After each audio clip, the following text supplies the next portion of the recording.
La semaine dernière, je suis allée à Paris. Je suis rentrée à Dijon il y a 6 jours, mais on va faire une marche arrière rapide pour y retourner. J'ai grandi en banlieue parisienne et j'ai ensuite vécu à Paris une petite dizaine d'années. Lorsque j'y retourne maintenant, je dors chez ma sœur et son mec. Et le comité d'accueil parisien était génial.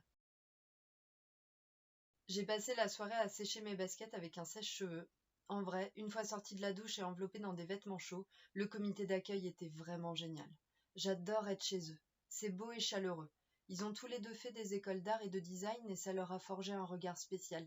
Ils arrivent à choisir et assembler des trucs, tu sais pas comment, ça rend bien. Si je faisais ça chez moi, on me demanderait pourquoi je vis dans une quincaillerie. J'ai pris mes billets de train un peu au dernier moment, j'ai eu peur d'un troisième confinement et j'ai voulu voir les gens que j'aime. Vendredi matin, on est allé chercher le petit déjeuner à la boulangerie Petit Père qui est au Lilas et Mauricio a fait des cappuccinos. J'ai bossé sur leur grand bureau et le soir j'ai vu Aline et Pauline, deux copines de prépa et c'était super. On se connaît depuis 10 ans et il n'y a pas besoin de parler de la météo, on peut directement se dire que la vie en ce moment, c'est pas ouf. Et toi, t'en penses quoi? Toi, ça va? Toi, tu fais comment? Dis-moi, toi, tu fais comment? Aline, elle nous a fait découvrir le Jet 27 Perrier et je sais pas si j'ai aimé. Mes parents, ils m'ont toujours dit qu'il fallait pas avaler le produit du bain de bouche et c'est exactement ce que j'ai eu l'impression de faire. Lorsque je retourne à Paris, je fais gaffe de prévoir quasiment rien, parce que sinon, tout s'enchaîne et j'ai rien vu passer. Alors je laisse de la place pour le vide, pour les trucs pas prévus, les moments qui traînent.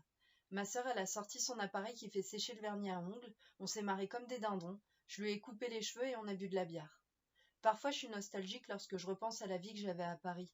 Je voudrais être plus proche de ma sœur, que ça soit plus simple pour se voir. Les années passent et je me dis que rien sert à rien si on ne peut pas vraiment profiter des gens qu'on aime, que c'est ce qui compte et ce qui reste, et puis après la vie me rattrape parce qu'il faut avoir un salaire, cotiser pour la retraite, faire des courses et aller chercher un recommandé, pas oublier de prendre rendez-vous chez le dentiste. Je sais pas si je fais les choses comme il faudrait les faire et c'est ma plus grande angoisse. La nourriture aussi, elle est dingue chez ma sœur et Mauricio. S'ils étaient sur Booking, je mettrais 5 étoiles. Ils sont gourmands et gourmets et Mauricio, il avait préparé un tiramisu pour mon arrivée. À chaque fois, il y a le truc qui change tout dans leur plat. Ma sœur, elle avait glissé des tranches de fromage à raclette dans son hachis parmentier végétarien. Mauricio, des capres dans la soupe miso. Je me sens bien chez eux et lorsqu'ils vont se coucher, je les entends discuter et se marrer et ça me rend heureuse parce que j'ai l'impression qu'il y a beaucoup d'amour et de complicité entre eux. Le dimanche, j'ai demandé à Mauricio s'il pouvait me couper les cheveux, juste accentuer le dégradé sur le côté, mais quasiment rien derrière sur la longueur. Il a dit oui, et je sais pas comment, je me suis retrouvée avec 10 centimètres de cheveux en moins. On est aussi allé au marché, on a pris plein de fromages, et on est rentré se calfeutrer dans leur véranda, et on n'a rien fait de spécial sauf des réserves et encore des réserves.